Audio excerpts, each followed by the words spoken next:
ಯುವ ಅಮೆರಿಕನ್ ನಟಿ ತನ್ನ ಪತಿಯೊಂದಿಗೆ ಬುಚಾರೆಸ್ಟ್ಗೆ ತೆರಳುತ್ತಾಳೆ ಮತ್ತು ಅಪಾರ್ಟ್ಮೆಂಟ್ ಕಿಟಕಿಯಿಂದ ಅವಳನ್ನು ನೋಡುವ ಅಪರಿಚಿತರು ಸರಣಿ ಕೊಲೆಗಾರನಾಗಿರಬಹುದು ಎಂದು ಅನುಮಾನಿಸಲು ಪ್ರಾರಂಭಿಸುತ್ತಾಳೆ. ಅಂತಹದ್ದೇ ಒಂದು ಭಯಾನಕ ಕತೆ. ಈ ಚಿತ್ರದ ನಿರ್ದೇಶಕ ಕ್ಲೋಯ್ ಓಕುನೋ. ಈ ಚಿತ್ರದಲ್ಲಿ ಮೈಕಾ ಮನ್ರೋ, ಕಾರ್ಲ್ ಗ್ಲೂಸ್ಮನ್, ಬರ್ನ್ ಗೋರ್ಮನ್ ಮುಂತಾದವರು ಅಭಿನಯಿಸಿದ್ದಾರೆ. ಈ ಚಿತ್ರವು ಡ್ರಾಮಾ, ಹಾರರ್, ಥ್ರಿಲ್ಲರ್ ಚಿತ್ರವಾಗಿದ್ದು ಈ ಚಿತ್ರದ IMDb ರೇಟಿಂಗ್ 6.3. ಮೂವಿ ಸ್ಟಾರ್ಟಿಂಗ್ನಲ್ಲಿ ನಾವು ಹೊಸದಾಗಿ ಮದುವೆಯಾದ ವಿವಾಹಿತರನ್ನು ಪರಿಚಯಿಸುತ್ತೇವೆ. ಅವರಲ್ಲಿ ಒಬ್ಬರಿಗೆ ಜೂಲಿಯಾ ಅಂತ ಹೆಸರು. ಪತಿಯೊಂದಿಗೆ ಗಂಡನು ಇರುವ ದೇಶಕ್ಕೆ ತೆರಳಿದ್ದಳು. ಜೂಲಿಯಾ ಅಮೆರಿಕನ್ ಆಗಿದ್ದಳು, ಆದ್ದರಿಂದ ಆಕೆಗೆ ಇಲ್ಲಿನ ಭಾಷೆ ಅರ್ಥವಾಗಲಿಲ್ಲ. ಜೂಲಿಯಾಳ ಪತಿ ಅವಳನ್ನು ತನ್ನ ಬಾಡಿಗೆ ಮನೆಗೆ ಕರೆತರುತ್ತಾನೆ. ಜೂಲಿಯಾ ಒಳಗೆ ಹೋದಾಗ ಮುಂಭಾಗದ ಕಟ್ಟಡದ ಫ್ಲಾಟ್ನಿಂದ ಒಬ್ಬ ವ್ಯಕ್ತಿ ತನ್ನನ್ನು ನೋಡುತ್ತಿರುವುದನ್ನು ಅವಳು ಗಮನಿಸುತ್ತಾಳೆ. ಆದರೆ ಈ ವಿಷಯವನ್ನು ಸೀರಿಯಸ್ ಆಗಿ ಪರಿಗಣಿಸದ ಆಕೆ ತನ್ನ ಪತಿಯೊಂದಿಗೆ ತನ್ನ ಮನೆಗೆ ಬಂದಿದ್ದಾಳೆ. ಜೂಲಿಯಾಳ ಪತಿ ಬಾಡಿಗೆಗೆ ಪಡೆದಿದ್ದ ಮನೆಯು ದೊಡ್ಡ ಗಾಜಿನ ಕಿಟಕಿಗಳನ್ನು ಹೊಂದಿತ್ತು. ಮಧ್ಯರಾತ್ರಿಯಲ್ಲಿ ತನ್ನ ಕಿಟಕಿಯ ಮೇಲೆ ನಿಂತಾಗ ಒಬ್ಬ ವ್ಯಕ್ತಿಯು ಮುಂಭಾಗದ ಕಟ್ಟಡದ ಫ್ಲಾಟ್ನಿಂದ ಜೂಲಿಯಾಳನ್ನು ಇನ್ನೂ ನೋಡುತ್ತಿರುವುದನ್ನು ಅವಳು ಗಮನಿಸುತ್ತಾಳೆ. ಆದರೆ ಅವಳು ಅದನ್ನು ಇನ್ನೂ ಸೀರಿಯಸ್ ಆಗಿ ಆಲೋಚಿಸಿಲ್ಲ. ಬೆಳಿಗ್ಗೆ ಜೂಲಿಯಾಳ ಪತಿ ತನ್ನ ಕೆಲಸಕ್ಕೆ ಹೋದಾಗ ಮತ್ತು ಜೂಲಿಯಾ ವಾಕ್ ಮಾಡಲು ಹೊರಟಾಗ ಈ ದೇಶ, ಇಲ್ಲಿ ವಾಸಿಸುವ ಜನರು ಎಲ್ಲವೂ ಅವಳಿಗೆ ತುಂಬಾ ಬೇರೆಯಾಗಿತ್ತು. ಅವಳಿಗೆ ಭಾಷೆ ಗೊತ್ತಿರಲಿಲ್ಲ, ಯಾರನ್ನೂ ಸರಿಯಾಗಿ ಅರ್ಥ ಮಾಡಿಕೊಳ್ಳುತ್ತಿರಲಿಲ್ಲ. ಈಗ ಜೂಲಿಯಾ ಮನೆಗೆ ಹಿಂತಿರುಗಿದಾಗ ಅವಳ ಮನೆಯ ಬಾಗಿಲು ತೆರೆದಿತ್ತು. ಇದನ್ನು ನೋಡಿ ಅವಳಿಗೆ ಭಯವಾಗುತ್ತದೆ. ಆಗ ಕಟ್ಟಡದ ಮಾಲೀಕರು ಎಲೆಕ್ಟ್ರಿಷಿಯನ್ ನಿಂದ ಏನೋ ಸರಿಪಡಿಸುತ್ತಿದ್ದ ಅವಳ ಮನೆಯಿಂದ ಹೊರಗೆ ಬರ್ತಾರೆ. ಜೂಲಿಯಾ ತನ್ನ ಮನೆಯೊಳಗೆ ಬರುತ್ತಾಳೆ. ಸಮಯ ಕಳೆದಂತೆ ಹವಾಮಾನವು ಬದಲಾಗಿದೆ. ಚಳಿಗಾಲವು ಶುರುವಾಗಿತ್ತು. ಒಂದು ರಾತ್ರಿ ಜೂಲಿಯಾ ತನ್ನ ಗಂಡನಿಗಾಗಿ ಕಾಯುತ್ತಿದ್ದಾಗ ಅವಳು ವಾಕಿಂಗ್ ಮಾಡುವಾಗ ಕಿಟಕಿಗೆ ಹೋದಳು. ಯಾವಾಗಲೂ ಕಿಟಕಿಯಿಂದ ತನ್ನನ್ನು ದಿಟ್ಟಿಸುತ್ತಿದ್ದ ವ್ಯಕ್ತಿಯನ್ನು ಅವಳು ನೋಡ್ತಾಳೆ. ಅವನು ಇನ್ನೂ ಅಲ್ಲೇ ನಿಂತು ಅವಳನ್ನು ನೋಡುತ್ತಿದ್ದನು. ಅವಳು ಇದನ್ನು ಸ್ಟ್ರೇಂಜ್ ಆಗಿ ಕಾಣುತ್ತಾಳೆ. ಇದೆಲ್ಲದರಿಂದ ಅವಳು ಹೆದರುತ್ತಿದ್ದಳು. ಸ್ವಲ್ಪ ಹೊತ್ತಿನ ನಂತರ ಪತಿಯು ಮನೆಗೆ ಬಂದರು. ಅವಳು ಈಗ ಅವನೊಂದಿಗೆ ನಡೆಯಲು ಹೋಗುತ್ತಾಳೆ ಮತ್ತು ಆಂಬ್ಯುಲೆನ್ಸ್ ಹತ್ತಿರದ ಕಟ್ಟಡದ ಬಳಿ ನಿಂತಿರುವುದನ್ನು ಅವರು ನೋಡ್ತಾರೆ. ಅವರು ಹೋಗಿ ಜನರನ್ನು ಕೇಳುತ್ತಾರೆ, ಆದರೆ ಅಲ್ಲಿ ಏನಾಯಿತು ಅಂತ ಯಾರೂ ಏನನ್ನು ಹೇಳುವುದಿಲ್ಲ. ಜೂಲಿಯಾ ಮನೆಗೆ ಬಂದು ಟಿವಿಯಲ್ಲಿ ಸುದ್ದಿ ಕೇಳುತ್ತಾಳೆ. ಹತ್ತಿರದ ಕಟ್ಟಡದಲ್ಲಿರುವ ವ್ಯಕ್ತಿ ತುಂಬಾ ಅಪಾಯಕಾರಿ ಕೊಲೆಗಾರ ಮತ್ತು ಅವನು ಹುಡುಗಿಯನ್ನು ನಿರ್ದಯವಾಗಿ ಕೊಂದನು. ಇದನ್ನು ಕೇಳಿ ಜೂಲಿಯಾ ಹೆದರುತ್ತಾಳೆ. ಅವಳು ಈಗ ತನ್ನ ಪತಿಗೆ ಹೇಳ್ತಾರೆ, ಮುಂಭಾಗದ ಕಟ್ಟಡದಲ್ಲಿ ಯಾವಾಗಲೂ ತನ್ನ ಕಿಟಕಿಯ ಬಳಿ ನಿಂತು ನನ್ನನ್ನು ನೋಡುತ್ತಿರುವ ವ್ಯಕ್ತಿ ಇದ್ದಾನೆ. ಪತಿ ತನ್ನ ಕಿಟಕಿಯನ್ನು ನೋಡಿದಾಗ ಯಾರೂ ಇರಲಿಲ್ಲ. ಇದು ನಿಮ್ಮ ಭ್ರಮೆ ಅಂತ ಜೂಲಿಯಾಗೆ ಹೇಳ್ತಾನೆ. ಅಂಥದ್ದೇನೂ ಇಲ್ಲ. ಮರುದಿನ ಅವಳ ಫ್ರೆಂಡ್ ಜೂಲಿಯಾಳ ಗಂಡನ ಆಫೀಸಿಂದ ಬರ್ತಾನೆ ಮತ್ತು ಅವನು ಅದೇ ಘಟನೆಯ ಬಗ್ಗೆ ಮಾತನಾಡುತ್ತಿದ್ದನು. ಅವರ ಮನೆಯ ಬಳಿ ನಡೆದ ಘಟನೆ. ಆ ಮನುಷ್ಯನು ಅನೇಕ ಹುಡುಗಿಯರನ್ನು ಕೊಂದಿದ್ದಾನೆ ಅಂತ ಅವನು ಹೇಳ್ತಾನೆ. ಜೂಲಿಯಾ ಅವನ ಮಾತನ್ನು ಕೇಳಲು ಇನ್ನಷ್ಟು ಹೆದರುತ್ತಾಳೆ, ಏಕೆಂದರೆ ಎಲ್ಲಾ ಘಟನೆಗಳು ಅವಳ ಮನೆಯ ಬಳಿ ನಡೆಯುತ್ತಿವೆ. ಮರುದಿನ ಬೆಳಿಗ್ಗೆ ಜೂಲಿಯಾ ಕಸ ಎಸೆಯಲು ಹೊರಟಾಗ ದಾರಿಯಲ್ಲಿ ಐರಿನಾ ಎಂಬ ಹುಡುಗಿಯನ್ನು ಭೇಟಿಯಾಗುತ್ತಾಳೆ. ಪಕ್ಕದ ಮನೆಯಲ್ಲೇ ವಾಸವಾಗಿದ್ದಳು. ನನ್ನ ಮನೆಯಿಂದ ಯಾವತ್ತಾದರೂ ಶಬ್ದ ಕೇಳಿದರೆ ಗೋಡೆಗೆ ಏನಾದರೂ ಬಡಿಯಬೇಕು ಅಂತ ಹೇಳ್ತಾರೆ. ಹೀಗೆ ಹೇಳಿ ಹೊರಟು ಹೋದಳು. ಜೂಲಿಯಾ ಒಬ್ಬ ಹುಡುಗ ಅವಳನ್ನು ಹಿಂಬಾಲಿಸುತ್ತಿರುವಾಗ ಹೊರಗೆ ಹೋಗ್ತಾನೆ. ಆದರೆ ಅವನು ಸ್ವಲ್ಪ ಮುಂದೆ ಹೋಗ್ತಾನೆ. ಅವನು ತನ್ನನ್ನು ಹಿಂಬಾಲಿಸುತ್ತಿದ್ದಾನೆ ಅಂತ ಜೂಲಿಯಾ ಭಾವಿಸಿದಳು. ಆದರೆ ಇದು ಅವಳ ಭ್ರಮೆ ಮಾತ್ರ. ಅವಳು ತನ್ನನ್ನು ತಾನು ರಿಲ್ಯಾಕ್ಸ್ ಆಗಲು ಚಲನಚಿತ್ರವನ್ನು ವೀಕ್ಷಿಸಲು ಹೋಗುತ್ತಾಳೆ. ಆದರೆ ಕೆಲವೇ ಜನರಿದ್ದರು. ಆಗ ತನ್ನ ಹಿಂದಿನ ಸೀಟಿನಲ್ಲಿ ಯಾರೋ ಬಂದು ಕುಳಿತಿದ್ದಾರೆ ಅನ್ನಿಸುತ್ತದೆ. ಆದರೆ ಹಿಂತಿರುಗಿ ನೋಡುವ ಧೈರ್ಯವಿರಲಿಲ್ಲ.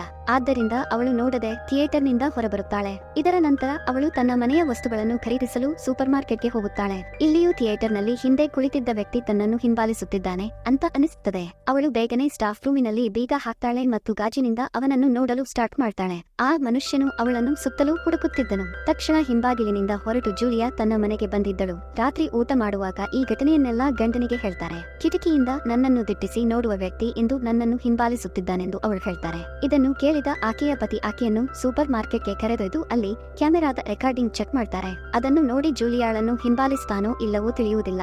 ಅವಳ ಪತಿ ಹೇಳ್ತಾನೆ, ನೋಡು, ನೀವು ಅವನನ್ನು ನೋಡುತ್ತಿದ್ದೀರಿ, ಅದಕ್ಕಾಗಿಯೇ ಅವನು ನಿನ್ನನ್ನು ನೋಡುತ್ತಿದ್ದನು. ಇದೆಲ್ಲವೂ ಕೇವಲ ಭ್ರಮೆ. ಆದರೆ ಜೂಲಿಯಾ ತನ್ನ ಫೋನ್ನಲ್ಲಿ ಆ ವ್ಯಕ್ತಿಯ ಚಿತ್ರವನ್ನು ತೆಗೆದುಕೊಳ್ಳುತ್ತಾಳೆ. ಮರುದಿನ ರಾತ್ರಿ ಜೂಲಿಯಾ ತನ್ನ ಗಂಡನಿಗಾಗಿ ಕಾಯುತ್ತಿದ್ದಾಗ ಅವಳ ಗಂಡನಿಂದ ಕರೆ ಬರುತ್ತದೆ. ತನಗೆ ಕೆಲವು ಪ್ರಮುಖ ಮೀಟಿಂಗ್ ಇರುವುದರಿಂದ ಇಂದು ರಾತ್ರಿ ಮನೆಗೆ ಬರುವುದಿಲ್ಲ ಅಂತ ಅವನು ಹೇಳ್ತಾನೆ. ಜೂಲಿಯಾ ಒಬ್ಬಂಟಿಯಾಗಿದ್ದಾಳೆ, ಹೆದರುತ್ತಾಳೆ. ಆದ್ದರಿಂದ ಅವಳು ಕಿಟಕಿಯನ್ನು ಮುಚ್ಚುತ್ತಾಳೆ, ಏಕೆಂದರೆ ಅವಳು ಇನ್ನೂ ಹೆದರುತ್ತಿದ್ದಳು. ಯಾವಾಗಲೂ ಅವಳನ್ನು ನೋಡುವ ವ್ಯಕ್ತಿ ಅವನು ಇನ್ನೂ ಅವಳನ್ನು ನೋಡುತ್ತಿರಬೇಕು ಮತ್ತು ಅವಳು ಯಾವಾಗಲೂ ತನ್ನ ಸುತ್ತಲೂ ಯಾರೋ ಇರುವುದನ್ನು ಅನುಮಾನಿಸುತ್ತಾಳೆ.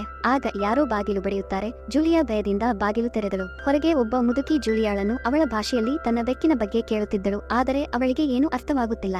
ಆಗ ಹೊರಗೆ ನಿಂತು ನೋಡುತ್ತಿದ್ದ ಐರಿನಾ, ಈ ಮಹಿಳೆ ತನ್ನ ಬೆಕ್ಕಿನ ಬಗ್ಗೆ ಕೇಳುತ್ತಿದ್ದಾಳೆ ಅಂತ ಹೇಳ್ತಾರೆ ಮತ್ತು ಜೂಲಿಯಾಳನ್ನು ತನ್ನ ಮನೆಗೆ ಬರುವಂತೆ ಕೇಳುತ್ತಾಳೆ. ಈಗ ಅವಳು ಯಾವುದೇ ಫ್ರೆಂಡ್ ನನ್ನು ಹೊಂದಿಲ್ಲ.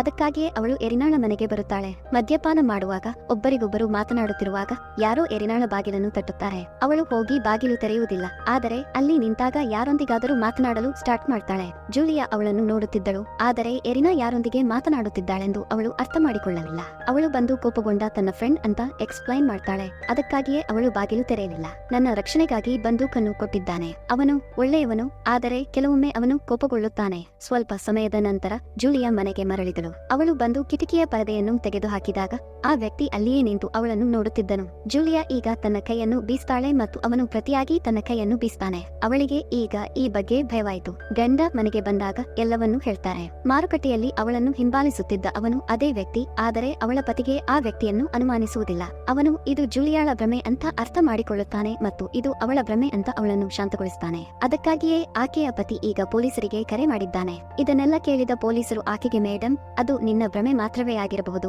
ಹಾಗಲ್ಲ ಅಂತ ಹೇಳ್ತಾರೆ. ಜೂಲಿಯಾಳ ಪತಿ, ನೀನು ಸುಸ್ತಾಗಿದ್ದೀಯಾ, ಆದರೆ ಅವನು ಅವಳನ್ನು ಅರ್ಥ ಮಾಡಿಕೊಳ್ಳುವುದಿಲ್ಲ ಅಂತ ತನ್ನ ಪತಿಯಿಂದ ಕೇಳಿದ ನಂತರ ಅವಳು ಬೇಸರಗೊಂಡಿದ್ದಾಳೆ ಅಂತ ಹೇಳ್ತಾರೆ. ಮರುದಿನ ಬೆಳಿಗ್ಗೆ ಜೂಲಿಯಾ ಯಾವುದೋ ಕೆಲಸಕ್ಕಾಗಿ ಹೊರಗೆ ಹೋದಾಗ ಕಿಟಕಿಯಿಂದ ತನ್ನನ್ನು ದಿಟ್ಟಿಸುತ್ತಿದ್ದ ಅದೇ ವ್ಯಕ್ತಿಯನ್ನು ಅವಳು ನೋಡ್ತಾಳೆ. ಅವನು ಎಲ್ಲೋ ಹೋಗುತ್ತಿದ್ದನು ಮತ್ತು ಅವಳು ಅವನನ್ನು ಫಾಲೋ ಮಾಡ್ತಾಳೆ. ಎರಿನಾ ಕೆಲಸ ಮಾಡುತ್ತಿದ್ದ ಬಾರ್ಗೆ ಅವಳು ಅವನನ್ನು ಫಾಲೋ ಮಾಡ್ತಾಳೆ. ಜೂಲಿಯಾ ಈ ಬಾರ್ನಲ್ಲಿ ಕ್ಲೀನರ್ ಆಗಿ ಕೆಲಸ ಮಾಡುತ್ತಿದ್ದಾನೆ ಅಂತ ಆ ವ್ಯಕ್ತಿಯ ಬಗ್ಗೆ ತಿಳಿದುಕೊಳ್ಳುತ್ತಾಳೆ. ಅವಳು ಆ ವ್ಯಕ್ತಿಯ ಬಗ್ಗೆ ಎರಿನಾಳನ್ನು ಕೇಳಿದಾಗ ಅವಳು, ಇಲ್ಲ, ಅವನ ಬಗ್ಗೆ ನನಗೆ ಏನೂ ತಿಳಿದಿಲ್ಲ ಅಂತ ಹೇಳ್ತಾರೆ. ಜೂಲಿಯಾ ಈಗ ಮನೆಗೆ ಮರಳಿದ್ದಳು ಮತ್ತು ಯಾರೋ ನನ್ನ ಮುಖವನ್ನು ಮುಚ್ಚಿದ್ದಾರೆಂದು ಭಾವಿಸ್ತಾಳೆ. ಯಾರೋ ಅವಳನ್ನು ಕೊಲ್ಲಲು ಬಯಸ್ತಾರೆ, ಆದರೆ ಅದು ಹಾಗೆ ಇರಲಿಲ್ಲ ಮತ್ತು ಅದು ಜೂಲಿಯಾಳ ಕನಸಾಗಿತ್ತು. ಅವಳು ತುಂಬಾ ಹೆದರುತ್ತಿದ್ದಳು. ಅವಳು ಈಗ ಅಂತಹ ಆಲೋಚನೆಗಳು ಮತ್ತು ಭ್ರಮೆಗಳನ್ನು ಹೊಂದಿದ್ದಳು. ನಂತರ ಅವಳು ಎರಿನಾಳ ಮನೆಯಿಂದ ಧ್ವನಿಗಳನ್ನು ಕೇಳುತ್ತಾಳೆ. ಆದ್ದರಿಂದ ಅವಳು ಬೇಗನೆ ಕಟ್ಟಡದ ಮಾಲೀಕರಿಗೆ ಹೋಗಿ ಎರಿನಾಳ ಬಾಗಿಲು ತೆರೆಯಲು ಕೇಳುತ್ತಾಳೆ, ಏಕೆಂದರೆ ಅವಳು ತೊಂದರೆಯಲ್ಲಿದ್ದಾಳೆಂದು ಅವಳು ಭಾವಿಸಿದಳು. ಕಟ್ಟಡದ ಮಾಲೀಕರು ತನ್ನ ಬಾಗಿಲು ತೆರೆದಾಗ ಅದರೊಳಗೆ ಒಂದು ಬೆಕ್ಕು ಮಾತ್ರ ಇತ್ತು. ಅದು ದೀಪವನ್ನು ಬೀಳಿಸಿತು ಮತ್ತು ಜೂಲಿಯಾ ಕೂಡ ಅದರ ಶಬ್ದವನ್ನು ಕೇಳಿದಳು. ಆ ಕಟ್ಟಡದ ಮಾಲೀಕರಿಗೂ ಜೂಲಿಯಾಳ ವರ್ತನೆ ತುಂಬಾ ಸ್ಟ್ರೇಂಜ್ ಆಗಿತ್ತು. ಜೂಲಿಯಾಳ ಪತಿ ಹಿಂದಿರುಗಿದಾಗ ಕಟ್ಟಡದ ಮಾಲೀಕರು, ನಿಮ್ಮ ಹೆಂಡತಿ ತುಂಬಾ ಸ್ಟ್ರೇಂಜ್ ಆದ ಕೆಲಸಗಳನ್ನು ಮಾಡ್ತಾರೆ ಅಂತ ಹೇಳ್ತಾನೆ. ಜೂಲಿಯಾ ತನ್ನ ಪತಿಗೆ ತನ್ನ ಸುತ್ತಲೂ ಏನಾಗುತ್ತಿದೆ ಎಂಬುದು ಅವಳ ಭ್ರಮೆಯಲ್ಲ, ಆದರೆ ನಿಜವಾದ ಸಂಗತಿ ಅಂತ ಎಕ್ಸ್ಪ್ಲೈನ್ ಮಾಡ್ತಾಳೆ. ಆದರೆ ಅವಳ ಪತಿ ಅವಳನ್ನು ನಿಲ್ಲಿಸಲು ಹೇಳ್ತಾನೆ. ನೀನು ಯಾಕೆ ಇದನ್ನು ಮಾಡುತ್ತಿದ್ದಿ? ಈ ಬಗ್ಗೆ ಈಗ ಕಳವಳಗೊಂಡಿದ್ದರು. ಅಲ್ಲಿ ಜೂಲಿಯಾ ನಿನ್ನೆ ರಾತ್ರಿಯಿಂದ ಮನೆಗೆ ಬಾರದ ಕಾರಣ ಎರಿನಾ ಬಗ್ಗೆ ಚಿಂತಿತರಾಗಿದ್ದರು. ಆಗ ಅವಳ ಬಾಗಿಲಿನಿಂದ ಎರಿನಾಳ ಸ್ನೇಹಿತೆಯ ಧ್ವನಿ ಕೇಳುತ್ತದೆ. ಜೂಲಿಯಾ ಹೊರಗೆ ಬಂದು ಎರಿನಾಳನ್ನು ಕೇಳುತ್ತಾಳೆ, ಆದರೆ ನಾವು ಇಂದು ಭೇಟಿಯಾಗಬೇಕಾಗಿತ್ತು, ಆದರೆ ಅವಳು ಬರಲಿಲ್ಲ ಮತ್ತು ಈ ಬಗ್ಗೆ ತಿಳಿದುಕೊಳ್ಳಲು ನಾನು ಅವಳ ಮನೆಗೆ ಬಂದಿದ್ದೇನೆ ಅಂತ ಹೇಳ್ತಾನೆ. ಈಗ ಯಾರು ಬಾಗಿಲು ತೆರೆಯುತ್ತಿಲ್ಲ.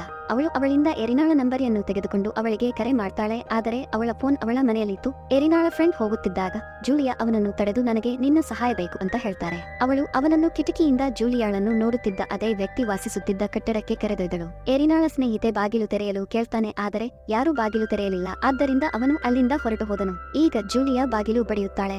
ಆಗ ಒಬ್ಬ ಮುದುಕ ಬಾಗಿಲು ಓಪನ್ ಮಾಡ್ತಾನೆ, ಆದರೆ ಅವನು ಯಾವಾಗಲೂ ಜೂಲಿಯಾಳನ್ನು ನೋಡುವ ವ್ಯಕ್ತಿಯಲ್ಲ. ಜೂಲಿಯಾ ಮನೆಗೆ ಹಿಂದಿರುಗುತ್ತಾಳೆ ಮತ್ತು ಜೂಲಿಯಾಳನ್ನು ಕಿಟಕಿಯಿಂದ ನೋಡುತ್ತಿದ್ದ ವ್ಯಕ್ತಿಯು ಅವಳನ್ನು ಹಿಂಬಾಲಿಸಿದನು ಮತ್ತು ಪೊಲೀಸರೊಂದಿಗೆ ಜೂಲಿಯಾಳ ಮನೆಗೆ ಬಂದನು. ಮತ್ತು ಈ ಹುಡುಗಿ ನನ್ನ ತಂದೆಗೆ ತೊಂದರೆ ಕೊಡ್ತಾಳೆ ಎಂದರೆ ಆ ಮುದುಕ ಅವನ ತಂದೆಯಾಗಿದ್ದನು. ಬಹುಶಃ ನೀವು ತಪ್ಪಾಗಿ ಭಾವಿಸಿದ್ದೀರಿ, ನೀವು ಕುಳಿತು ಈ ವಿಷಯವನ್ನು ಪರಿಹರಿಸಬೇಕು ಅಂತ ಪೊಲೀಸ್ ಹೇಳ್ತಾರೆ. ಅವರು ಶೇಕ್ ಹ್ಯಾಂಡ್ಸ್ ಹೇಳ್ತಾರೆ, ಆದರೆ ಜೂಲಿಯಾ ಇನ್ನೂ ಅವನಿಗೆ ಹೆದರುತ್ತಿದ್ದಳು. ಅವನು ತನ್ನ ಪತಿಯನ್ನು ತೊರೆದಾಗ ಹತ್ತಿರದ ಕಟ್ಟಡದ ಹುಡುಗಿಯನ್ನು ಕೊಂದ ಪೊಲೀಸರಿಗೆ ಹಿಡಿದ ಕೊಲೆಗಾರನ ಚಿತ್ರವನ್ನು ತೋರಿಸ್ತಾನೆ. ಅವನು ಜೂಲಿಯಾಗೆ, ನೀನು ಹೆದರುವ ಅಗತ್ಯವಿಲ್ಲ ಅಂತ ಹೇಳ್ತಾನೆ, ಆದರೆ ಜೂಲಿಯಾ ಇನ್ನೂ ಹೆದರುತ್ತಿದ್ದಳು ಮತ್ತು ಅವಳು ತನ್ನ ಗಂಡನಿಗೆ ಏನನ್ನೂ ಹೇಳಲಿಲ್ಲ, ಏಕೆಂದರೆ ಅವನು ಅವಳನ್ನು ಅರ್ಥ ಮಾಡಿಕೊಳ್ಳುವುದಿಲ್ಲ. ಜೂಲಿಯಾಳ ಪತಿ ಅವಳನ್ನು ಪಾರ್ಟಿಗೆ ಕರೆದೊಯ್ಯುತ್ತಾನೆ. ಅಲ್ಲಿ ಎಲ್ಲರೂ ಸಿಕ್ಕಿಬಿದ್ದ ಕೊಲೆಗಾರನ ಬಗ್ಗೆ ಮಾತನಾಡುತ್ತಿದ್ದರು. ಇಲ್ಲಿ ಜೂಲಿಯಾಳ ಪತಿ ಎಲ್ಲರಿಗೂ ಹೇಳ್ತಾನೆ, ಹೌದು, ನನ್ನ ಹೆಂಡತಿಯು ಮಾರ್ಕಿಲ್ಲದ ಅಂತಹ ಕೊಲೆಗಾರನಿಗೆ ಹೆದರುತ್ತಾಳೆ. ಅವನು ಜೂಲಿಯಾಳನ್ನು ಒಂದು ರೀತಿಯ ತಮಾಷೆ ಮಾಡುತ್ತಿದ್ದಳು ಮತ್ತು ಜೂಲಿಯಾ ಅದರ ಬಗ್ಗೆ ಕೆಟ್ಟ ಭಾವನೆ ಹೊಂದಿದ್ದಳು. ಅವಳು ಈ ದೇಶವನ್ನು ಬಿಟ್ಟು ಹಿಂತಿರುಗಲು ಬಯಸಿದ್ದರಿಂದ ಅವಳು ಪಾರ್ಟಿಯನ್ನು ತೊರೆದಳು. ಮನೆಗೆ ಬಂದು ತನ್ನ ಬಟ್ಟೆಗಳನ್ನು ಪ್ಯಾಕ್ ಮಾಡಲು ಸ್ಟಾರ್ಟ್ ಮಾಡ್ತಾಳೆ, ಏಕೆಂದರೆ ಇಲ್ಲಿ ಅವಳು ಸುಸ್ತಾಗಿದ್ದಳು. ನಂತರ ಅವಳು ಎರಿನಾಳ ಮನೆಯಿಂದ ಸಂಗೀತವನ್ನು ಕೇಳುತ್ತಾಳೆ ಮತ್ತು ಅವಳು ತನ್ನ ಮನೆಯೊಳಗೆ ಹೋದಳು. ಅಲ್ಲಿ ಐರಿನಾಳ ಮೃತದೇಹವಿತ್ತು. ಆದರೆ ಅವಳು ಯಾರಿಗಾದರೂ ಹೇಳುವ ಮೊದಲು ಯಾರೋ ಒಬ್ಬರು ಅವಳ ಮೇಲೆ ಆಕ್ರಮಣ ಮಾಡ್ತಾರೆ. ಆದರೆ ಜೂಲಿಯಾ ಹೆದರಿದ ಅದೇ ವ್ಯಕ್ತಿ. ಅವಳ ಅನುಮಾನ ಸಂಪೂರ್ಣವಾಗಿ ಸರಿಯಾಗಿದ್ದು ಮುಂದಿನ ವಿಕ್ಟಿಮ್ ಜೂಲಿಯಾ ಪ್ರಜ್ಞಾಹೀನನಾಗಿದ್ದಳು. ಸ್ವಲ್ಪ ಸಮಯದ ನಂತರ ಅವಳು ಪ್ರಜ್ಞೆಗೆ ಬಂದಾಗ ಅವಳು ಕೈಯಲ್ಲಿ ಚಾಕು ಹಿಡಿದಿದ್ದ ಅದೇ ವ್ಯಕ್ತಿಯನ್ನು ನೋಡ್ತಾಳೆ. ಆ ವ್ಯಕ್ತಿ ಅವಳಿಗೆ, ನಿನ್ನ ಅನುಮಾನ ಸರಿ ಅಂತ ಹೇಳ್ತಾನೆ. ನೀನು ಎರಿನಾಳ ಮನೆಗೆ ಬಂದಾಗ ನಾನು ಅವಳನ್ನು ಕೊಂದು ನನ್ನ ಮತ್ತು ಅವಳ ಮೃತದೇಹವನ್ನು ಮರೆಮಾಡಿದೆ. ಹೀಗೆ ಹೇಳುತ್ತಾ ಜೂಲಿಯಾಳನ್ನು ಚಾಕುವಿನಿಂದ ಹಲ್ಲೆ ಮಾಡ್ತಾನೆ. ಆಗ ಜೂಲಿಯಾ ಮನೆಗೆ ಬಂದ ಗಂಡನ ಧ್ವನಿಯನ್ನು ಕೇಳುತ್ತಾಳೆ. ಜೂಲಿಯಾಳ ಪತಿ ಮನೆಗೆ ಬಂದಾಗ ಮತ್ತು ಮನೆಯಲ್ಲಿ ಅವಳಿಗೆ ದಂಡಿಸುವುದಿಲ್ಲ. ಅವನು ಅವಳನ್ನು ಕರೆದಾಗ ಅವಳ ಫೋನ್ ಎರಿನಾಳ ಮನೆಯಲ್ಲಿ ರಿಂಗ್ ಆಗುತ್ತಿತ್ತು. ಅವನು ಮನೆಯಿಂದ ಹೊರಬಂದಾಗ ಅದೇ ವ್ಯಕ್ತಿ ಐರಿನಾಳ ಮನೆಯಿಂದ ಹೊರಬರುವುದನ್ನು ನೋಡ್ತಾನೆ. ಅವನನ್ನು ನೋಡಿ ಅವನು ಅನುಮಾನಿಸ್ತಾನೆ. ಅವನು ಎರಿನಾಳೊಂದಿಗೆ ಏನಾದರೂ ತಪ್ಪು ಮಾಡಿರಬೇಕು. ಆದರೆ ಅವನು ತನ್ನ ಹೆಂಡತಿಯನ್ನು ಕೊಂದನೆಂದು ಅವನಿಗೆ ತಿಳಿದಿರಲಿಲ್ಲ. ಈಗ ಆ ವ್ಯಕ್ತಿ ಜೂಲಿಯಾಳ ಗಂಡನನ್ನು ಸಮೀಪಿಸುತ್ತಿದ್ದನು. ನಂತರ ಯಾರಾದರೂ ಎರಿನಾ ಅವರ ಮನೆಯಿಂದ ಗುಂಡು ಹಾರಿಸ್ತಾರೆ ಮತ್ತು ಅದೇ ಸಮಯದಲ್ಲಿ ಆ ವ್ಯಕ್ತಿ ಸತ್ತನು. ವಾಸ್ತವವಾಗಿ ಜೂಲಿಯಾ ಎರಿನಾಳ ಬಂದೂಕಿನಿಂದ ಅವನನ್ನು ಕೊಂದಿದ್ದಳು. ಅದನ್ನು ಅವಳು ರಕ್ಷಣೆಗಾಗಿ ತನ್ನೊಂದಿಗೆ ಇಟ್ಟುಕೊಂಡಿದ್ದಳು. ಜೂಲಿಯಾ ಈ ಕೊಲೆಗಾರನ ಮುಂದೆ ತಾನು ಸತ್ತಿದ್ದೇನೆ, ಆದರೆ ಅವಳು ಜೀವಂತವಾಗಿದ್ದಾಳೆ ಮತ್ತು ಉಸಿರಾಡುತ್ತಿದ್ದಳು ಅಂತ ನಟಿಸಿದಳು. ನಂತರ ಜೂಲಿಯಾ ಎರಿನಾಳ ಮನೆಯಿಂದ ಹೊರಬರುತ್ತಾಳೆ ಮತ್ತು ಅವಳು ರಕ್ತದಲ್ಲಿ ತೊಯ್ದು ತನ್ನ ಗಂಡನನ್ನು ನೋಡ್ತಾಳೆ. ಅವನು ತನ್ನ ಭಯವನ್ನು ಗೇಲಿ ಮಾಡುತ್ತಿದ್ದಾನೆ ಅಂತ ಯೋಚನೆ ಮಾಡ್ತಾಳೆ. ಈ ರೀತಿಯಾಗಿ ಜೂಲಿಯಾ ನಿಜವಾದ ಕೊಲೆಗಾರನನ್ನು ಕೊಂದಳು ಎಂದರೆ ಜೂಲಿಯಾ ಅನುಮಾನಾಸ್ಪದ ವ್ಯಕ್ತಿಯೇ ಎಲ್ಲಾ ಹುಡುಗಿಯರನ್ನು ಕೊಲ್ಲುತ್ತಿದ್ದನು ಮತ್ತು ಅವನು ಇದನ್ನು ಏಕೆ ಮಾಡಿದನು ಯಾರಿಗೂ ತಿಳಿದಿಲ್ಲ. ಆದ್ದರಿಂದ ನಿಮ್ಮ ಸುತ್ತಲಿನ ಎಲ್ಲವನ್ನೂ ನೋಡಿಕೊಳ್ಳಿ. ಯಾವುದನ್ನಾದರೂ ಚೆನ್ನಾಗಿ ಇನ್ವೆಸ್ಟಿಗೇಷನ್ ಮಾಡಿ. ಇತರ ಭಯವನ್ನು ಎಂದಿಗೂ ಗೇಲಿ ಮಾಡಬೇಡಿ, ಇಲ್ಲದಿದ್ದರೆ ಈ ಘಟನೆ ನಿಮ್ಮಲ್ಲೂ ಸಂಭವಿಸಬಹುದು. ಏಕೆಂದರೆ ನಿಮ್ಮ ಸುತ್ತಲಿನ ಜನರ ಉದ್ದೇಶಗಳು ನಿಮಗೆ ತಿಳಿದಿಲ್ಲ. ಮತ್ತು ಈ ಮೆಸೇಜ್ದೊಂದಿಗೆ ಈ ಕತೆ ಇಲ್ಲಿಗೆ ಕೊನೆಗೊಳ್ಳುತ್ತದೆ. ಫ್ರೆಂಡ್ಸ್, ಈ ವಿಡಿಯೋ ನಿಮಗೆ ಇಷ್ಟ ಆಗಿರಬಹುದು ಅಂತ ಅಂದುಕೊಳ್ಳುತ್ತೇನೆ.